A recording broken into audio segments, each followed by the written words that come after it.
Hi there, I'm Tanya Ryman. I'm the author of The Power of Body Language. We're here on the streets of Manhattan today because what I'm going to do is I'm going to pick out some people and show you the right way to do things and perhaps some of the wrong ways to do things. One of the most interesting facets of body language is just what you can read from one single body part. So what do I mean by that? Well, when you're talking to someone, one of the first things you want to do is look at their feet. So if I'm talking to you straight on, yet my feet are pointed this way, you need to recognize that I'm on my way out. I'm not interested in what you have to say. I'm looking to move. So one of the things you always want to remember is the feet point to where their body wants to go. So this is a power position, and what that woman is demonstrating is that she feels good about herself. She's in what's known as a figure four, which is a position that takes up more space than the average seating space. Her arms are pulled back, saying, I don't feel vulnerable, I'm powerful. One of the things that's interesting about men is they're always telling you unconsciously how sexual they are. So if you're walking towards a man and he has his hands in his pockets, you know what he's doing? He's trying to point out his best assets. So as you see these people walking through the streets, look at what their hands are doing. Are their hands pointed to their most significant areas? Because if they are, they're sending you a very strong message.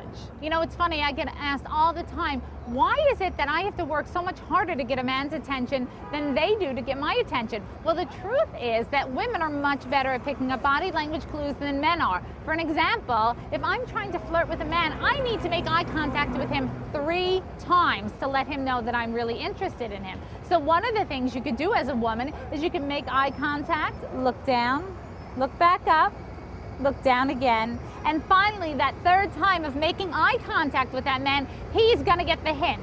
If you don't do it that way, ladies, they're never gonna get the hint. How often are people surprised at what I tell them? Usually they're shocked. Usually people have no idea how they come across.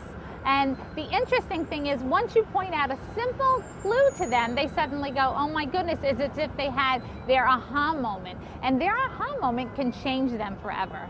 So what you're watching is the intimate zone space dance, and what do I mean by that? You've just witnessed a woman and a man having a conversation. The woman isn't really that comfortable with the gentleman, but he doesn't recognize it. So he takes a step forward, and what does she do? She takes a step back. He's so ignorant, doesn't get it. He takes another step forward. Finally, she takes another step back. And you could see that these two will never be in rapport because he doesn't understand the space difference. So what you're seeing here is a couple holding hands. What's interesting about this is who is the more powerful of the two? Whose hand was on top? It was the man's hand. And if you watch people who hold hands, you'll notice typically the man does hold his hand on the top, and that's his way of demonstrating that he's the powerful one in the relationship. You know, what you need to realize is that every single thing says something about you. The way you hold your posture, the way you wear your makeup, the way you wear your hair. Do you have tattoos everywhere? Where are your piercings? Are your shoes nice and polished? Is your briefcase in good shape? Is your suit ironed? Do you look good? Every single thing about you makes a statement. What you want to make sure is it's making the statement that you're happy with.